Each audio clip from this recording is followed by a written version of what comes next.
पवन ने नए कॉलेज में दाखिला लिया था। आज उसके कॉलेज का पहला दिन था। वो क्लास की लास्ट बेंच पर जाकर बैठ गया। क्लास में एक एक करके बच्चे आ रहे थे। इसी बीच अंजलि भी क्लास में आई। पवन ने अंजलि को देखा। अंजलि बहुत ही खूबसूरत थी। पहली नज़र में ही पवन अंजलि को दिल दे बैठा। पवन ने अंजलि से बात करना चाहा, लेकिन उसकी हिम्मत ना हुई। समय बीतता रहा, सबके दोस्त बनते रहे, लेकिन पवन अभी भी अंजलि को अपना दोस्त बनाना चाहता था। अंजलि को उसके दोस्तों ने बताया कि शायद पवन उसे पसंद करता है, लेकिन अंजलि ने उनकी बात हंसकर टाल दी। कुछ समय बाद अंजलि ने कॉलेज आना बंद कर दिया। इस दौरान पवन परेशान सा रहने लगा। वो सोचता, पता नहीं अंजलि को क्या हुआ, जाने क्यों वो कॉलेज नहीं आती। 3 दिन बाद अंजलि वापस कॉलेज आई तो पवन ने जैसे तैसे हिम्मत जुटाकर उससे पूछ ही लिया, सुनिए, आप 3 दिन से कॉलेज क्यों नहीं आ रही थी? आप क्यों पूछ रहे हो? वो 3 दिन में टीचर्स ने काफी सारा काम करवाया है ना, तो आपको करने में दिक्कत होगी। वैसे आप चाहो तो मेरे नोट्स ले सकती हो। ठीक है, जब जरूरत होगी मैं बता दूंगी। अंजलि का इस तरह पवन से बात करना उसे बिल्कुल पसंद नहीं आया। वो चुपचाप वहां से चला गया, लेकिन वो ये बात नहीं जानता था कि अंजलि उसकी टांग खींच रही थी। अंजलि को लगा पवन उससे बात करने दोबारा आएगा, लेकिन इस तरह से बात करने के बाद पवन ने अंजलि के आसपास भटकना भी बंद कर दिया। एक रोज अंजलि ने पवन को कैंटीन में देखा। सुनो पवन, मैं कह रही थी मुझे अपने नोट्स दिखा दो। सिर्फ देखना है या फिर चाहिए? अरे बुद्धू, चाहिए ही होंगे, देखकर काम थोड़ी होता है। इस तरह पवन और अंजलि के बीच बातचीत शुरू हुई। पवन और अंजलि पूरे दिन साथ रहते, साथ में पढ़ाई करते, साथ में खाते, साथ में घूमते और साथ साथ घर जाते।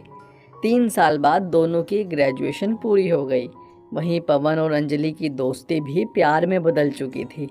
अब दोनों के मन में एक ही सवाल था कि उन्हें लाइफ में करना क्या है।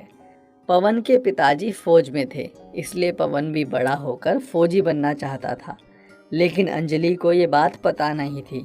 एक रोज दोनों कैंटीन में बैठे हुए थे। पवन, आगे का क्या प्लान है? कैसा प्लान? मैं कुछ समझा नहीं। अब कहाँ जॉब करोगे? हमें शादी भी तो करनी है। हाँ, बिल्कुल सही कहा। बस इस साल आर्मी की तैयारी करूंगा और उसके बाद आर्मी में जाऊंगा। फिर तुम्हारे पापा से तुम्हारा हाथ मांग लूंगा। क्या कहा? आर्मी? हाँ, इसमें क्या हुआ? ना बाबा ना, अगर तुम्हें मुझसे शादी करनी है तो आर्मी को छोड़ना होगा। वैसे भी मेरे पापा को दफ्तर में बैठने वाला दामाद चाहिए, ना कि बॉर्डर पर जान को हथेली पर रखने वाला। जिस तरह तुम्हारे पापा के सपने हैं, उसी तरह मेरे पिताजी के भी सपने हैं। उन्होंने भी सपना सजाया है कि उनका बेटा फौज में जाए। मैं उनका सपना नहीं तोड़ सकता। यार, मेरे घर वाले नहीं मानेंगे।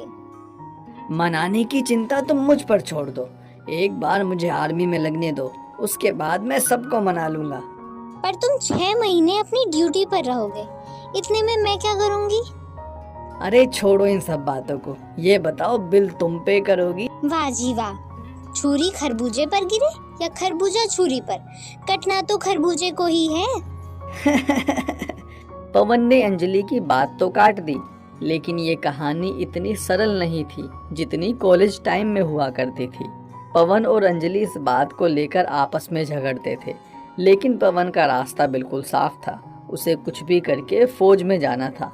पवन आर्मी की तैयारी करने लगा। वो कोचिंग जाकर आर्मी रिटर्न एग्जाम की तैयारी करता और सुबह शाम फिजिकल एग्जाम की।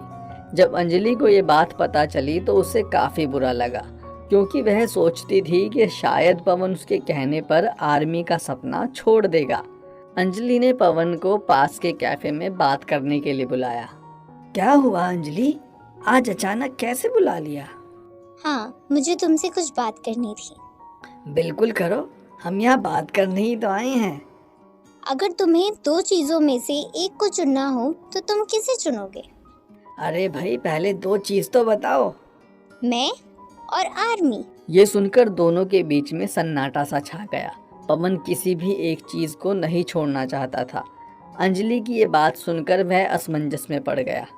क्या ऐसा नहीं हो सकता कि मैं दोनों को चुन लूं? नहीं। ठीक है, फिर मैं इंडियन आर्मी को चुनता हूँ। पवन की ये बात सुनकर अंजलि को बहुत बुरा लगा। अंजलि की आंखें भर आई और वो रोती हुई वहां से अपने घर चली गई। अंजलि ने कभी सोचा नहीं था कि उसे चाहने वाला आर्मी के लिए उसे ही छोड़ देगा। पवन को भी ये कहते हुए काफी बुरा लग रहा था, लेकिन पवन भी पार्ट 2 देखने के लिए चैनल को लाइक एंड सब्सक्राइब करें। जल्दी पार्ट 2 आएगा।